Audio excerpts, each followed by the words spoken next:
Modi to सरकार का आखिरी बजट जो संपूर्ण बजट है आज संसद में पेश किया गया है। हमारे साथ पानीपत की इंडस्ट्री से जुड़े लोग हैं, Haryana chamber of commerce and industry, जो उद्यमी हैं, अलग अलग क्षेत्र से हैं, अलग अलग प्रोडक्ट्स बनाते हैं।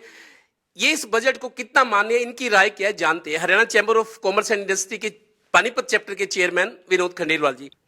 सबसे पहले तो मैं आभार व्यक्त करता हूँ इस सरकार का कि जिसने अपना बजट जिस ढंग से आज पेश किया और साथ में व्यापारियों और मिडिल क्लास व्यापारियों की हर चीज़ को ध्यान में रखते हुए अपना बजट दिया है।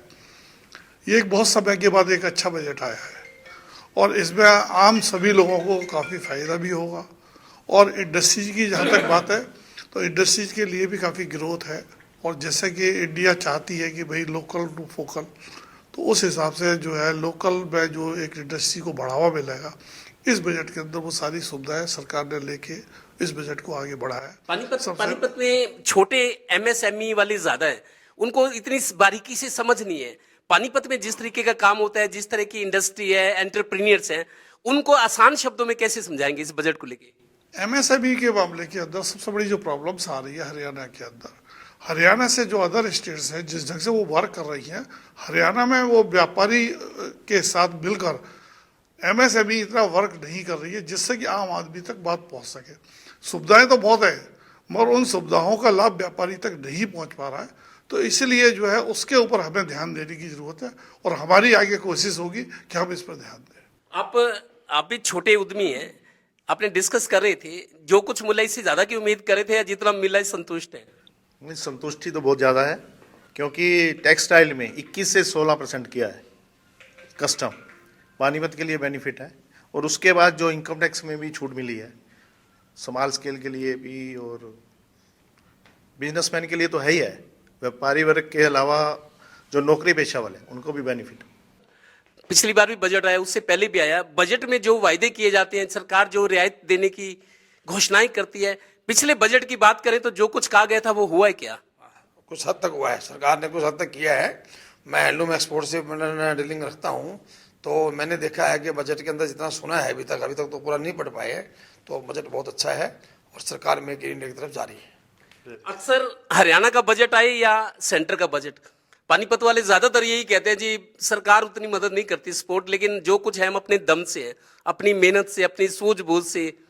तो इस बार इस बजट को देख के सरकार ने आपको ऑनर किया है कि हाँ आपने मेहनत की है। पानीपत की इंडस्ट्री देश दुनिया में मशहूर है। सरकार को टैक्सेस जाते हैं, मेरे ख्याल 4000 करोड़ का आंकड़ा है, S GST, income tax, direct taxes, indirect taxes, 4000 crore Panipat central और स्टेट गवर्नमेंट के खजाने में देता है। आपको सरकार ने इस बजट में ऑनर किया है, आपको ईमानदार माना है कि आप मेहनत कर रहे हो? बिल्कुल माना है। जो ये फैसिलिटीज दी गई हैं ये उसी ईमानदारी का ही उन्होंने समझ के हमें जो कुछ दिया है, हम खुश हैं उससे। व्यापारी के लिए लगता है काफी अच्छा समय आगे आएगा। कई झटके खाए हैं, जीएसटी, नोटबंदी, उसके बाद मंदी, बहुत सारे झटके लगते रहे, फिर संभालते हो, फिर कोई झटका लगता है। इस बजट से कितनी उम्मीद कर रहे हो? ये बजट जो है ये मोदी सरकार का आखिरी बजट है। आगे आने वाले इलेक्शन को देख के भी इसमें कुछ चीज़ें ल्यूक्रेटिव रखी गई हैं। इसका नाम भी अमृतकाल बजट है, तो ये अमृत का काल है इनके लिए, 1 साल बचा हुआ है, उसमें इन्होंने अच्छे काम करने हैं, तो उसका रिफ्लेक्शन इसमें नज़र आया है। जो ये इनकम टैक्स के छोटे मोटे स्लैब बाइफिकेट करके मिडिल क्लास को थोड़ा इससे फ़ायदा मिलेगा। एमएसएमई और इंडस्ट्री को लेके ये एक उलझन 10 साल पहले भी थी और आज भी वही है। वायदे बहुत सारे हैं पर ले नहीं पाते क्योंकि उसके कंप्लाइंसेस और उसके नॉर्म्स और ये वो इतने टीडियस या टिपिकल हैं कि वो जो एक सिंपल बिजनेसमैन है ना वो नहीं कर पाता पूरे। अब मैं एक वन मैन शो हूँ, मैं सारे काम करता हूँ, फाइनेंस भी देखता हूँ, मार्केटिंग भी देखता हूँ, अकाउंट्स भी देखता हूँ, और फिर वो एमएसएमई से झगड़ा में मोल लेने से बचता हूँ क्योंकि पता है उसने 20-50 कागज मांग लेने हैं और उससे मेरा सारा सिस्टम मिल जाएगा। तो इसलिए जो एमएसएमई का जो प्रारूप है ना उसमें थोड़ी सिंप्लिसिटी की ज़रूरत है, वो आनी ज़रूरी है। आप मेन अट्रैक्शन क्या मानते हैं बजट का? हालांकि आप सीए हैं, डेप्थ में जाते हैं, हर बार हम देखते हैं जब भी हमको बजट आता है तो यही सबसे पहले देखते हैं कि हमें फ़ायदा क्या हो रहा है, और जब फ़ायदे की तरफ चलते हैं तो इस बार जो सरकार ने बजट दिया ये वाला, इसमें मिडिल क्लास को जो है, lower and lower middle class को पूरा उन्होंने बेनिफिट दिया है। जो इनकम टैक्स का था रिबेट, हर कोई ये था बेसिक एग्जम्पशन बढ़ेगी तो शायद वो हो, लेकिन जो सरकार ने स्कीम दी है वो बड़ी अच्छी स्कीम दे दी उसने लगभग 7 लाख रुपए तक की इनकम के ऊपर आपको पूरी छूट दे दी है। सरकार ने आपका तो ध्यान रखा ही है, चुनाव का भी ध्यान रखे अपने लिए, क्योंकि चुनाव आने वाले हैं।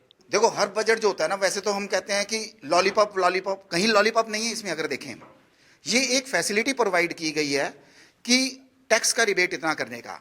अदरवाइज ये एमएसएमई के लोग, पानीपत एमएसएमई का गढ़ है, और एमएसएमई में उन्होंने इतना बड़ा बेनिफिट दिया एक, जो हम समझ पा नहीं रहे, क्योंकि हमें ये लग रहा है कि मैं एमएसएमई नहीं हूं, मेरे सामने वाला एमएसएमई है, पर मैं भी एमएसएमई हूं, वो भी एमएसएमई हूं। तो सरकार ने कहा कि अगर आपने 1.5 महीने में उसकी पेमेंट कर दी तो वो आपको इनकम टैक्स में खर्चा माना जाएगा।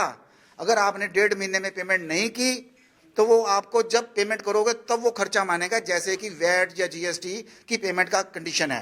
बीइंग चेयरमैन, सरकार, हरियाणा सरकार की बात करूं, बहुत सारी आपके लिए, जैसे गुड गवर्नेंस की बात है, minimum government, maximum governance, transparency, zero tolerance, बहुत सारी चीजें चल रही है। आप उद्यमी हैं, दफ्तरों में जाते हो, हरियाणा सरकार की जो पॉलिसीज है वहां भी आपको कुछ रिलीफ या कुछ फर्क नजर आ रहा है पहले के मुकाबले? उसमें उतना फर्क नहीं है जितना सेंट्रल मान के चलती है। इसके लिए हमें बहुत जागरूक होने की ज़रूरत है। और सबसे बड़ी बात क्या है कि जो हरियाणा के अंदर की जो ऑफिस है, जो ढचरा बना हुआ है, वो आज से 1950 से लेके जो देश आज़ाद हुआ है वो उसी ढचरे पर खड़े हुए हैं। नई टीम और नई वर्किंग को हमें बहुत ज़रूरी है, और उसको हमारी सरकार को भी ज़रूरी है कि उसको समझाने के लिए ऐसे ट्रेनिंग हाउस खोले और ऐसे इंस्टीट्यूट बनाए कि जिसमें लोग जाकर सीख सकें, जान सकें। इसीलिए लोगों को दलालों का सहारा लेना पड़ता है या किसी और रास्ते जाना पड़ता है। वो रास्ते हमारे तभी खत्म हो सकते हैं कि जब हम इसके लिए अवेयरनेस डालेंगे। पानीपत देश दुनिया में टेक्सटाइल सिटी के तौर पर जाना जाता है। कई साल बाद मेरे को लगा कि ज्यादातर जो उद्यमी हैं संतुष्ट हैं कि बजट अच्छा है।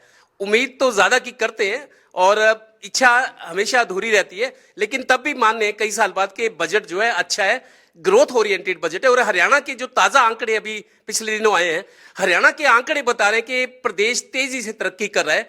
और प्रदेश भले ही छोटा है, 2% आबादी वाला प्रदेश है, लेकिन ग्रोथ के लिहाज से बड़े राज्यों का मुकाबला कर रहा है। सहयोगी श्रीनिवास के साथ Devendra Kathoria, total news, Panipat bureau.